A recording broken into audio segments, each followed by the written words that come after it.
Morning, it's Donna here from Homesteading New Zealand, the blind knitter. I hope you're all well. So if you haven't seen me before, welcome.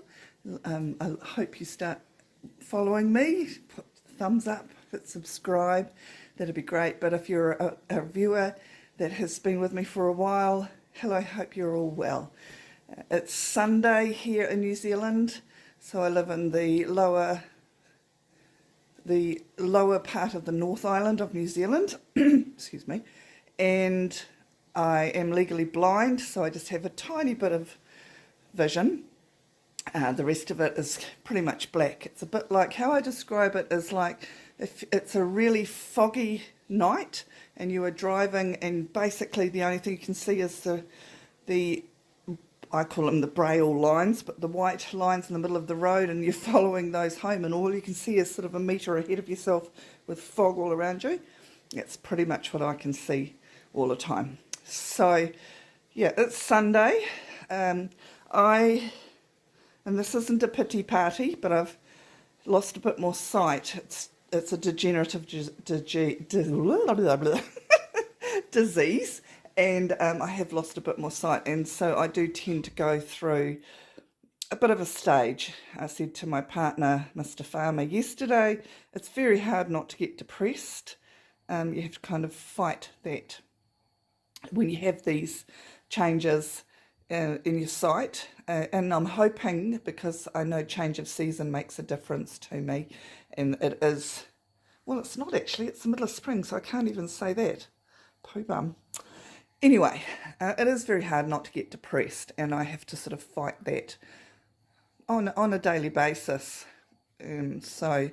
Anxiety, I've struggled with anxiety all my life and managed it very well and know how to manage it. So it is up a bit high at the moment. So although this is not a pity party, I just want to say where I'm at. And so I had intended on doing, I actually can't remember what I intended on doing. See, that's another thing with this brain is just not functioning very well. Let me pause and get my thoughts together. Right, thoughts together, I think. Good luck on that one. It's Sunday. Yesterday I did the housework and we had a lovely evening at my sister-in-law's, who lives just down the road, and oh gosh, even my hands aren't working properly today, and she gave us, she had a lovely platter, and so we had lovely nibbles and a few drinky poos, and we got home, went straight to bed tired. I've had a lay-in this morning, which is really nice. Mr. Farmer is out moving sheep. He's shearing sheep tomorrow, so he wants them dry and cleaned out so that that can be done. They need to be in the shed for 24 hours so that they can, or in the paddock, if it's not raining, they put them out in a sort of a paddock close to the yards.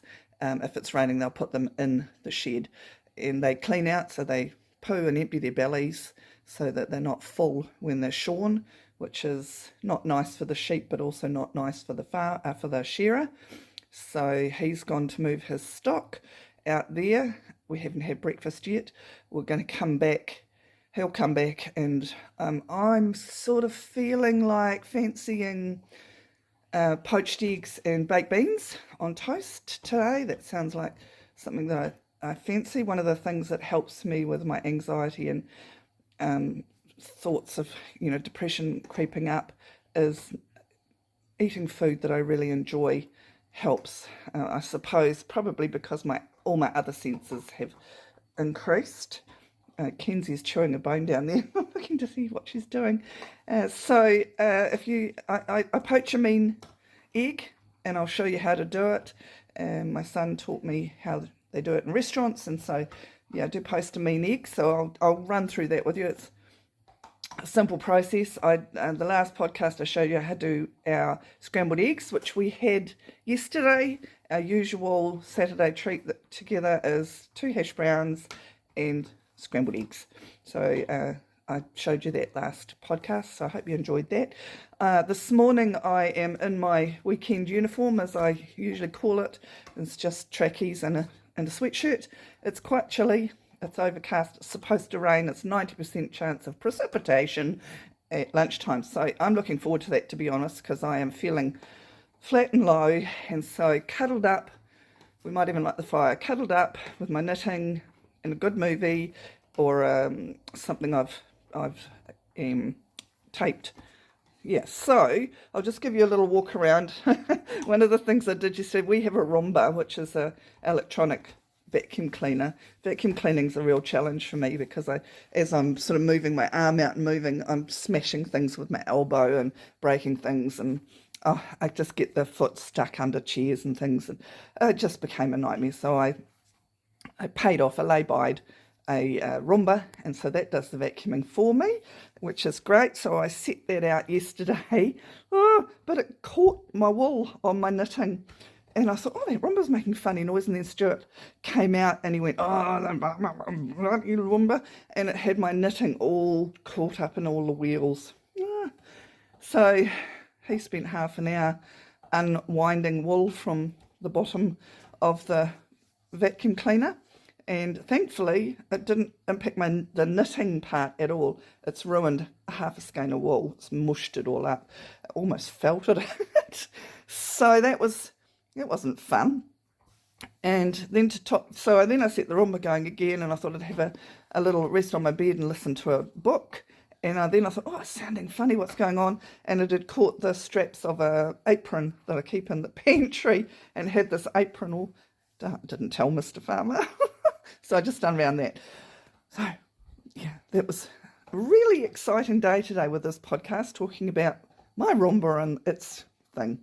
So I'm going to turn you around. I'm just going to walk through what I call the shambles of Donna not having a great day yesterday, and the reality of that, and then we're going to walk through and feed the chooks, which I haven't done yet, maybe have a quick nosy over the garden, and so hopefully that'll give you something to look at, and then I will bring you back after that to poach some eggs. So turning you around now, it is overcast, and I think the rain will come from the south down there, so it's looking a bit dark, but it's not too bad actually. It's reasonable. So here is my knitting that got all caught up in the vacuum cleaner down here. Thankfully, my knitting itself wasn't damaged. I've got another top out here, which is one of my favourites that I love to wear, because I'm almost up to working out how long I want it, and so that's out to measure the two together, because I want that one to be that length. My knitting book, which is kind of like a journal for all my knitting stuff, is there, and my wool for the jersey I'm doing up away from Roomba. So I will bring you over. Thankfully I've done the housework, and I will bring you over to the kitchen. The booze bag with the empty wine bottle in it, sitting there ready for me. This is a really good one actually. It keeps things cold. I alternate water and wine, so I've got a soda stream bottle of water in there was empty, and an empty wine bottle, so they need washing out, and this keeps, you put your wine glass in there, so it's a plastic wine glass, which is safer for me, so that's in there ready to wash. Mr. Farmer's beer container is ready for that to be cleaned out. This shows the state of my head, so this is still not cleaned out. That is from scrambled eggs yesterday. That is my egg, where I put all my eggshells. It's soaking with some liquid in it. I cleaned out the last of my kefir yesterday, so they're soaking with detergent in to be washed. Again, I didn't do it. I've got some kefir growing there, so that will be ready tomorrow morning to put in the fridge. My chooks are laying so well at the moment that I'm getting enough to sell to pay for their pellets, so they're paying for themselves. This here is my homemade cleaner that I make. It is white vinegar, lemon, and a bit of tea tree, and I soak the lemons. I think I've shown it in the past, but when that gets empty I can show you that again. So yeah, you can see again my chooks here. I love this thing. This is so good. You know where you're eating the fresh eggs, so you put your eggs on the top and they go around, so you know every time you pick an egg out, it's, you know, you're eating from the older ones, not the fresh ones. So let's go. Oh, and there's Kenzie over in her bed. Oh, screw. And she is chomping away on it's called a nyla bone, which is plastic or nylon. Because the Blind Foundation don't want me giving her real bones, but this is a great way for her to clean her teeth. She's had that since I've had her, so that bone is 7 years old. So they last a long, long time, and she just chomps away on it like an ordinary bone in her bed where she's nice and cozy. She is getting arthritis, and when she walks, and you might even hear it because I'm going to call her in a minute, she's cracking. And so I bought some powder for her, some joint powder, and it looks like gravy. And so I just add it to her one meal a day, her breakfast, and she loves it that much that she licks her bowl. Her bowl's kept over here. That's her water bowl, and her meal bowl. But normally she licks her bowl, and we find it way over here somewhere because she's licked it clean. So, Kenzie, come here, girl. Come here. See if she cracks. I don't know if you can hear that. Oh, happy stick wagging away. See this happy stick round and round and round. So, we're going to go and feed the chooks. The bowl just sits on my table as normal. And oh yeah, it's a bit fresh out here. I think it could, well, it is supposed to rain, but let's go and do my usual morning. This is my usual morning routine, and this is my favourite view of where we live. Look at that. Look at that. I can't see what you're seeing, being blind, so I'm hoping I'm facing the camera in the right direction. But that would be my favourite view in our property. So, this is my normal routine, is to go and feed the chookadoos. Oh, we've got the birds playing in there, and some of my washing, I folded my washing and put it in the laundry basket there, but there was some still damp, so I left that out. Right, chook food here. So, I don't know how to do this. What you can do is have a look at the view while all I'm doing is getting 2 big scoops. So they get 2 scoops of this in the morning. Oops, where are we? 2 scoops of this in the morning and 2 scoops, oh there we are, good God, that's the blind thing, sorry, and 2 scoops in the evening of pellets. You can hear them. Hey girls! My chook run is divided in 2, and this side gets quite wet, and the other side is quite dry. And I do like to see them when it's raining, or do like to see them behaving like ordinary chooks and eating off the ground. So on lovely days, I go like that and watch them be real chooks, and they just love it. On wet days, I put the food in there, or we put it in their hutch. So that's my chookadoos, and they get pellets, but they also get, oh, drop the dish, drop the bowl, they also get house scraps and bread scraps, and I try and plant things in the garden like silverbeet, etc., where they can enjoy extras. Now this is my garden. I did winter it down, so I'll start there. I've got 4 compost bins. I hope you can see, 1, 2, 3, 4 compost bins, and they're all pretty full, so I'll start using these ones to put in the garden, and those ones still need a bit more maturing. And then my worms down the end, my worm farm down there. That bath is full of water. Eventually I'm going to use that for my potatoes, because obviously we can't grow a lot of potatoes here, but I can grow enough to, it can't beat a new potato. I've got a sink unit. Oh, these are my herbs. So mint, coriander, some chives, and a rosemary. There. My son-in-law built this for me. It did have a shelf on the top, but I kept smacking my head. So this is just a kitchen sink and buckets to collect the water underneath. And yeah, I've got a shelf unit here that I use just for... We get a lot of wind. When you have view, you have wind. So I have some cactuses up the top there, but we do get a lot of wind. So it's a bit hard to keep things on there. Stuart put these on last... when did he put these on? Oh, a few months ago now. And I'm going to grow things across them like beans and peas, butternut, pumpkins. So yeah, I've got one there and one there and one over the back there. So I can grow on those, which I think will be cool. And here I put silver beet. Now I don't know what is going on with my silver beet. I've tucked the straw around it. We think birds are eating it, but or something. There's something that likes my silver beet. Cabbages and collies over there are all doing well. I've only just planted them. This is my garlic. You can see my garlic's all doing well. I've got a lemon balm there to put in because I do like lemon balm or lemon. In here I have nothing, so that is ready for whatever I'm going to put in over, you know, leaving that for something, salad greens probably.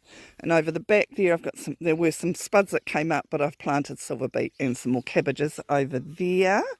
I've got a lemon and a lime in the corner. We collect our water here, which is, considering it's winter or end of winter, it's not been very good. Lemon and a lime, which need big containers. I have my raspberries there and my strawberries down there. That's a guava, which for guava jelly. And little guava berries are so yummy. Just little bombs in your mouth. So over here I have broad beans. I'm the only one, I think, probably in anywhere that likes broad beans, so I just grow them for me. I'll freeze them into little meal lots, and that'll keep me happy. I have nothing in here, but normally I put beans up here and cucumbers, beans and cucumbers, and I thought I might try some gherkins this year, gherkins. So over here I have leeks, and some of those are ready to do, so I thought I might grab one of those this afternoon and prep it for the week. I have carrots underneath those wooden boards. I've just sown those, and I've got another test row there. So my goal is to see whether putting a board over them, and I do believe it does because I have done this quite a bit, makes a difference. And so I've just got one row there that is without the board and two with the board. And so what's supposed to happen, and I've certainly found that it does, is that when the seed erupts, the roots go down quite deep because they're looking for, but the top isn't developing as quickly, so it's spending more time developing the bottom, and then you take that off when you start seeing some greens, and then the top will grow. Whereas sometimes when you plant like this, the top develops so much that it doesn't spend enough time developing the actual carrot. So that's it. Rhubarb, don't eat a lot of rhubarb, but I don't know, it just feels wrong having a garden without rhubarb in it. So every now and then I'll take some off and stew it and have rhubarb with my cereal. I'm more of a Brinner person with cereal. I love some cereal. In fact, the other night I was feeling bleh, and I had, here's my chooks again, I had wheat bix and banana for tea. That's all I had. So that's my garden. That over there is going to be filled up. I just haven't filled it yet, and I've got another garden here that is going to be filled up, and they're just going to have, I don't know, maybe tomatoes and some salad leaves around it.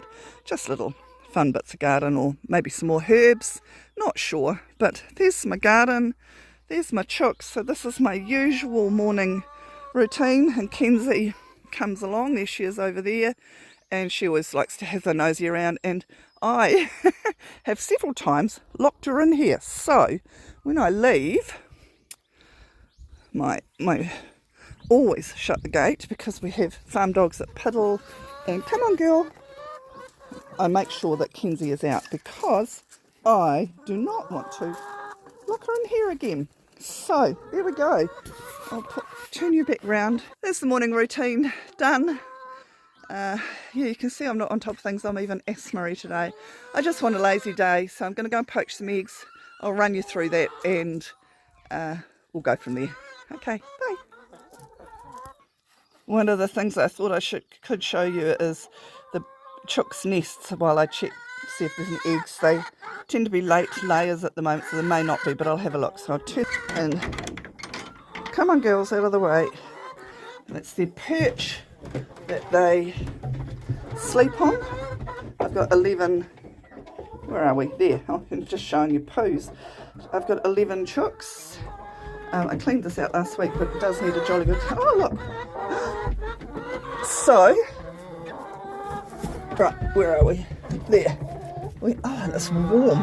So, it's still warm. So that has just been laid, and the coating has toughened up around it.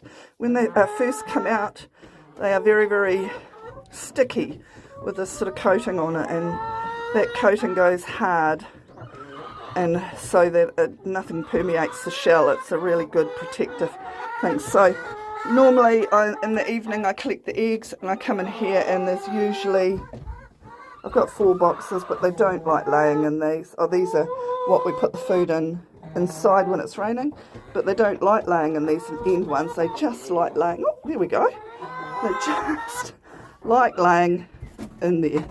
So, yeah, we will leave our girls to do their job, lay the eggs. I think she's, oh, don't want to chook, so we'll let her sit quietly and get comfortable. I'll just stand here for a wee minute and see if she does lay while we're here, because she's certainly getting ready. You might see the birth of my breakfast. No, she's decided she's not going to perform while she's on view. So there we go. This is one of my memories of childhood. We lived out Castle Point, which is a beach about an hour and a bit out of here, and it had, Mum and Dad actually owned a pub, and we lived there when we were little, and the pub had all of these massive trees all around it, the same as we do here. And so if you can hear, if you listen, I'll sit quietly. Oh, they're not going to do it now. They were chortling away. Magpies chortling away. Now, I hate magpies. They're a horrible, horrible animal. But they make the most beautiful noise. One of the things that makes people feel safe. There we go. Safe is a view and birds chirping. And one of the reasons, because if birds aren't chirping, then something's not quite right. Either the weather's going to change, or there's something frightening them. So hearing birds chirp like that is a sign of that everything's okay, and it gives us a sense of security. But it's also a real family childhood memory for me. Okay, so here we go. I'm just going to do some quick poached eggs and baked beans for brekkie. I've got a big pot of water boiling. Now that is one of the keys, is a big pot. You can't reuse the water afterwards, but you can for your pot plants and things. So we're on tank water and we collect it, so I try not to waste water. But big pot, get it nice and boiling, and I'm going to put my baked beans. I love these glass dishes, they're so good with a handle and a glass. They feel clean. So the key is to get the water boiling. Oops, my toast is popping up. Get the water, and then you get a spoon and you go round and round and round to create a whirlpool. So it's going quite fast. And then drop your egg right in the middle, close to the water, and then you just work your way out. So the next one you a little bit ways out, a little bit ways out, and a little bit ways out. So that's 4 eggs. It's still spinning a wee bit. Turn that right down because you don't want it to boil up. That's when they go all frothy and icky. You just want it to simmer nice, just have a nice little bubble to it. Have I got the light on? Can't turn the light on so I can see. Yeah, so a little bubble. Now it's 3 minutes from now. So what I do is I put the baked beans in for 2 minutes. So that's 2 minutes, and while that 2 minutes is going, I butter my toast. I don't like hot toast, Mr. Farmer does, so I butter my toast. I will bring that over here. I don't normally do it over here, but I will.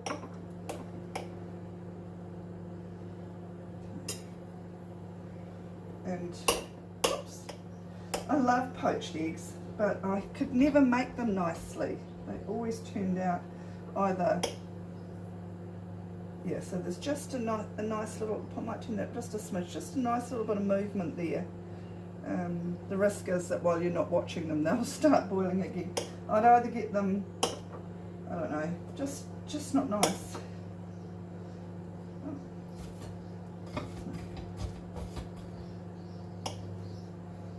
Looks like a lot of butter, but it's thin. So it's just easier to put it on like this rather than it'll melt on anyway. So that's Farmers, and mine I prefer with cold toast. I mean, I know I'm doing a lot of egg things at the moment, but when you try and live sort of sustainably, I suppose, you eat in season. At the moment, my veggie garden, obviously, as you saw this morning, is not producing a great deal. Got some leaks here, but we are eating most of the frozen stuff that I've frozen over the last few months. For example, the pumpkin, the frozen pumpkin, and the could do with just a smidge more. It's a bit slow. Frozen pumpkin, the frozen, what else are we eating? We had mushrooms. I made that frittata last week with the roast vegetables. A lot of those were from the freezer.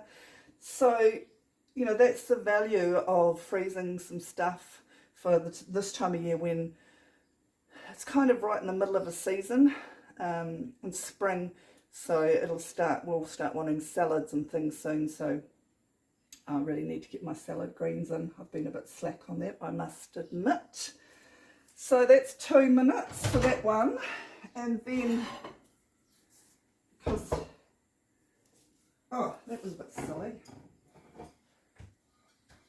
Mr. Farmer likes a hot plate. So I do it 35 minutes for the plate.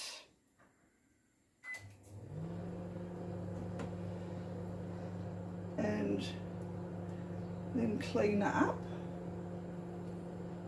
and when I've done, yeah, so you can have a look. So it's just boiling, so you can see around the edges, but it's not a rolling boil, it's just more of a simmer. So because if you get a rolling boil, the egg's going to break up, and you want them to not break up, obviously. Sometimes I move them onto the smaller gas thing after it's heated, but I didn't today. So I'm going to pause you, I'm going to dish, then I'll show you the dish, and we'll go from there.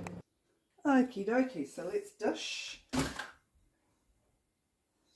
some baked beans on the plates. Oh, it's all liquid. I hate that.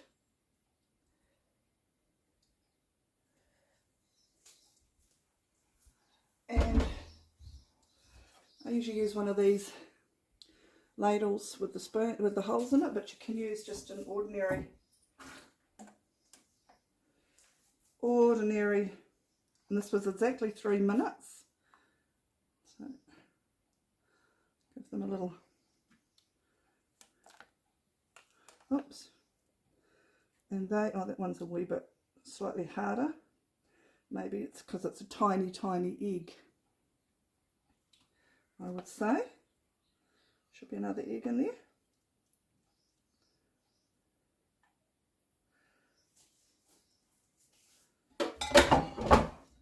And there, my friends, is slightly, those are, oh no, the beautiful, perfectly cooked poached egg. So those are just perfect. So I'm going to put some of my